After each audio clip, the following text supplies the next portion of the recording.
ओटागु Minati channel में आप सब लोगों का स्वागत है।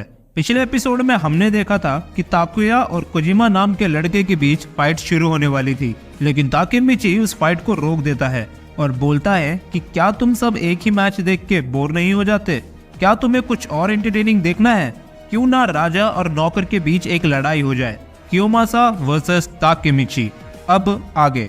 ताकेमिची ने कियोमासा से पंगा तो ले लिया था, लेकिन सिर्फ एक मुक्के ने उसको ये समझा दिया था कि उसका जीतना नामुमकिन है। कियोमासा उसे लगातार मारता रहता है, जिसे देख के गुंडों को तो मजा आता है, लेकिन उसके दोस्त उसकी बहुत फिक्र करने लगते हैं। ताकेमिची के मुंह से खून आने लगता है, जिसे देख के उसके दोस्त उसको बोलते हैं कि उसे हार मान लेनी चाहिए, वरना कियोमासा उसे जान से मार देगा। जवाब में ताकेमिची सिर्फ एक चीज बोलता है, लड़ाई अभी तक खत्म नहीं हुई। कियोमासा उसे वापस मारना शुरू करता है और सारे गुंडे एक साथ बोलते हैं कि ताकेमिची को जान से मारो। ये सब देख के आकुन गुस्से में आ जाता है और वो अपनी पॉकेट से एक चाकू निकालता है कियोमासा को जान से मारने के लिए। लेकिन तभी अचानक से सभी गुंडे शांत हो जाते हैं, क्योंकि ताकेमिची ने अभी तक हार नहीं मानी थी और वो उससे लड़ने की कोशिश कर रहा था। कियोमासा अब थकने लगा था, लेकिन ताकेमिची हंसने लगता है और बोलता है कि लड़ाई अभी तक खत्म नहीं हुई, इतना काफी नहीं है मेरे उस 12 साल के डर को खत्म करने के लिए। उसके दोस्त उसको बोलते हैं कि अब वो लड़ाई बंद कर सकता है, उसने साबित कर दिया कि वो कितना टफ है। जिसके जवाब में ताकेमिची बोलता है कि अब वो पीछे नहीं हटेगा, क्योंकि उसके पास बहुत बड़ी वजह है और कियोमासा को ये मैच जीतने के लिए उसे सच में जान से मारना होगा, क्योंकि वो हार नहीं मानने वाला, वो हिनाटा को बचा के रहेगा। ये सुन के कियोमासा हंसता है और बोलता है कि अब तो वो उसे जान से मार के रहेगा और बाकी गुंडों से एक बैट मंगवाने लगता है, लेकिन कोई भी उसे बैट नहीं देता, क्योंकि ये एक मुक्केबाजी वाली लड़ाई है और बैट का इस्तेमाल करना रूल्स के खिलाफ है। तभी वहाँ पे टोक्यो मांजी गैंग का वाइस कमांडर ड्रेकेन आता है और कियोमासा को बोलता है, ओए बेवकूफ, शांत हो जा, तू ऑडियंस को डरा रहा है।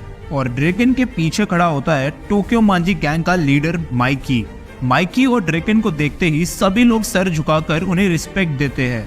माइकी ताकेमिची के पास जाने लगता है। जैसे ही वो कियोमासा के सामने से गुजरता है, ड्रेकेन उसको जोर की लात मारता है और बोलता है कि कमांडर को रिस्पेक्ट देते समय और नीचे झुकना होता है। माइकी ताकेमिची को बोलता है कि आज से वो उसका दोस्त है और इससे पूछता है कि क्या वो सच्ची में मिडिल स्कूल में है, जिसे सुन के ताकेमिची हैरान हो जाता है।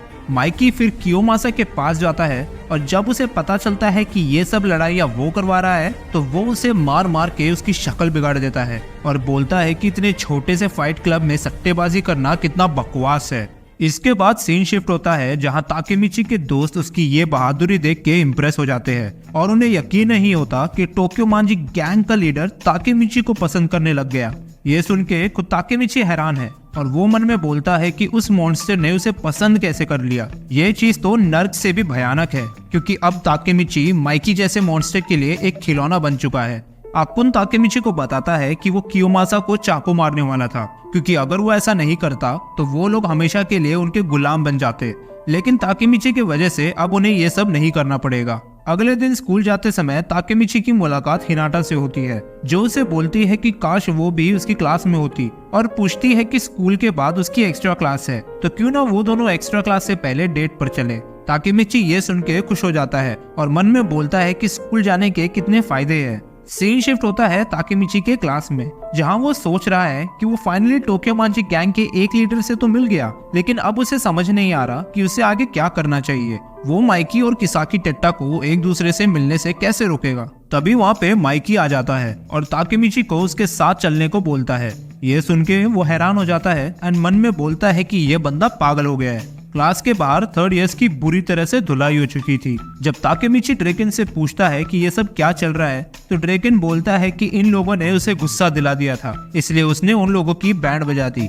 इसके बाद ड्रेकेन उनको एक लाइन में लेटने को बोलता है एंड माइकी और वो उनके ऊपर से चलने लगते हैं, मानो जैसे वो लोग कारपेट हो। ताकेमिची मन में सोचता है कि ये टोक्यो मांजी गैंग वाले सच्ची में पागल है। ड्रेकेन माइकी को बताता है कि उडागावा की गैंग शिनसेन पर कब्जा करने की कोशिश कर रही है, जिसके जवाब में माइकी बोलता है कि चलो फिर उन लोगों की धुलाई करते हैं। ताकेमिची मन में बोलता है कि इन लोगों के लिए दूसरों को मारना मानो जैसे रोज का काम हो। माइकी उससे पूछता है कि वो अभी फ्री है ना, जिसके जवाब में ताकेमिची बोलता है कि वो एक्चुअली फ्री नहीं है, लेकिन माइकी उसकी एक नहीं सुनता। स्कूल के बाकी बच्चे उन तीनों को देख रहे होते हैं और बोलते हैं कि हमारे स्कूल में इतना तगड़ा बंदा कौन है जो माइकी का दोस्त बन गया।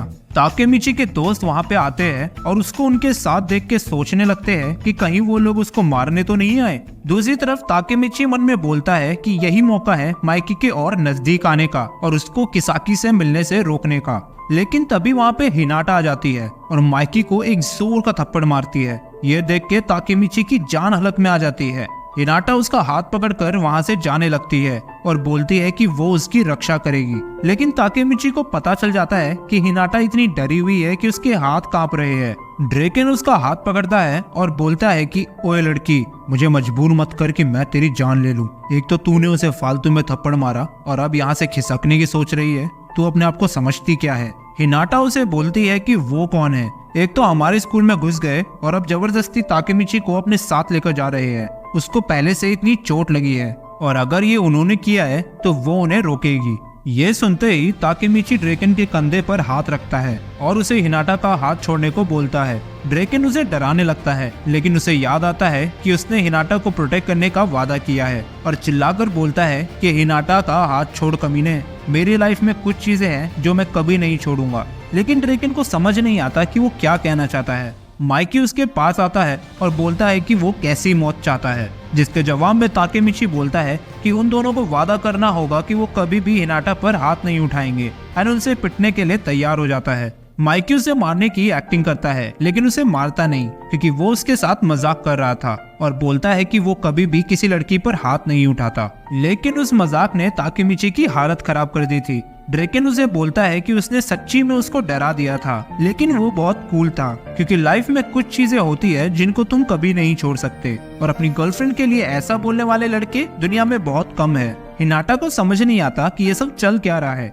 जब उसे सच्चाई का पता चलता है तो वो माइकी से माफी मांगती है और बोलती है कि उसे कुछ गलतफहमी हो गई थी। माइकी उसे बोलता है कि उसने बहुत जोर का थप्पड़ मारा था और समझाता है कि उसे ऐसे ही किसी पर हाथ नहीं उठाना चाहिए क्योंकि किसी को नहीं पता कब चीजें बिगड़ जाए। माइकी ताकेमिची को हिनाटा का ध्यान रखने को बोलता है क्योंकि हिनाटा जैसी लड़कियां किस्मत वालों को मिलती है। जब वो तीनों साइकिल पर जा रहे होते हैं तो ताकेमिची मन में सोचता है कि नाओटो ने बोला था कि 12 साल बाद वाली टोक्योमांजी गैंग जुआ, धोखेबाजी, लड़ाई और मर्डर में शामिल है और ये गैंग बहुत ही खतरनाक है जो किसी भी हद तक जा सकती है। लेकिन माइकी को देख के उसको लगता नहीं कि माइकी उस खतरनाक टोक्योमांजी गैंग का लीडर है और माइकी से पूछता है कि उसे ताकेमिची में ऐसा क्या पसंद आ गया। माइकी बताता है कि उसका एक भाई था जो उससे 10 साल बड़ा था लेकिन वो मर चुका है। वो बिल्कुल ताकेमिची की तरह बिना सोचे समझे अपने से ताकतवर लोगों से लड़ने चला जाता था। वो उसको उसके भाई की याद दिलाता है लेकिन हाँ, उसका भाई ताकेमिची जितना बेवकूफ नहीं था। माइकी ये भी बताता है कि जब उसका भाई जिंदा था तब यहाँ बहुत सी बाइकर गैंग थी और तुम हमेशा उनके बाइक की आवाज सुन सकते थे।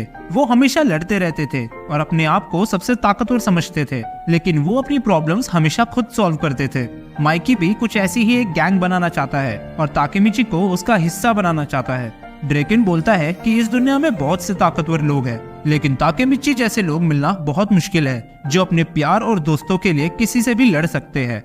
इसके बाद माइकी और ड्रेकन घर चले जाते हैं। ताकेमिची भी घर जाते समय सोचता है कि माइकी गुंडा है लेकिन गंदा इंसान नहीं है। एटलीस्ट ऐसा तो नहीं जो एक ट्रक से हिनाटा को मरवा सके। यानी कि 12 साल बाद वाली टोक्योमांजी गैंग का लीडर माइकी तो नहीं हो सकता और खुद से पूछता है कि ऐसा क्या हुआ होगा जिसने माइकी को बदल दिया। तभी उसके सामने से किसाकी टेट्टा गुजरता है और ताकेमिची पीछे मुड़ के खुद से पूछता है कि उसे ऐसा क्यों लग रहा है कि उसने उस लड़के को पहले कहीं देखा है। और ये एपिसोड इधर ही खत्म हो जाता है। आई होप गाइस वीडियो पसंद आया होगा एंड अगर पसंद आया तो प्लीज लाइक एंड सब्सक्राइब जरूर कर देना।